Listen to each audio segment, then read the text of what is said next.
धोखा खाइले ना या देखिकी नॉनभेज भाविले ना ना ना एटा हूँ आमर कंचा कदली रे मु बनी रो बनाना फ्राए जोटा कि बहुत ही टेस्टी एवं आपणकर सबुथर खाइबार आइटम को एकदम यूनिक बनईदेव बहुत ही टेस्टी स्पेशल आइटम। तो मु फर्स्ट कौन कली कंचा कदली मो पाखे 3टी थिला 3टी को नहीं भल से पील कर देची तार हाँ एमती सब देखो सब गुड़ाक एमती तार पिल अफ करदेला टे पानी रे पकई से पानी रे किछि लुण भी देची आउ से गुड़ाक सब एमती चिप माने लंबा लंबा करिकी मु एमती काटी नहीं पूरा पतला पतला करी काटिबे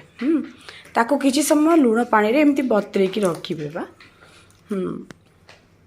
देखो ये सब रहा मोर बहुत समय रहा मुझे नहीं गोटे कंटेनर रे हलदी किछि जीरा पाउडर धनिया पाउडर गरम मसला मिर्ची पाउडर लुण किछि एवं समान परिणाम रे आपण देबे सेतिरे बेसन किछि जेतिकी बेसन नेबे सेतिकी कॉर्नफ्लोर देबे एवं सेतिकी आपणकर सुजी देबे बस तो से गुड़ा को मिक्स करदेला आम से लंबा लंबा काटिथिबा कंचा कदली उपर से गुड़ाक सब भल से देवी जमी टिके भी तार छाड़बनी कहीं मैंने ये मसलाटा जब पूरा मसला पूरटी जब भल भाव में रही ना तो खावाई बहुत ही टेस्ट लगे ताको सेमती उल्टे देवे किसी समय रखिया पर उल्टेकिना पुणी देदेवे से एबे मु तेल रे गोटे पूरा एकदम लो मीडियम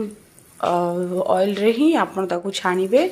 जोड़ा कि क्रिस्पी करारा हबो एवं आपन जमती खाइबे बहुत ही टेस्ट लगे सबुदिन गोटे फेवरेट आइटम यहाँ आपंकर बनीज आ प्लीज प्लीज प्लीज जदि मो भिडियोटी भल लगे तो लाइक शेयर सब्सक्राइब करने को जमार भूलें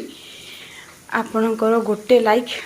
आमको बहुत मोटिवेशन मिलता है so please please please like and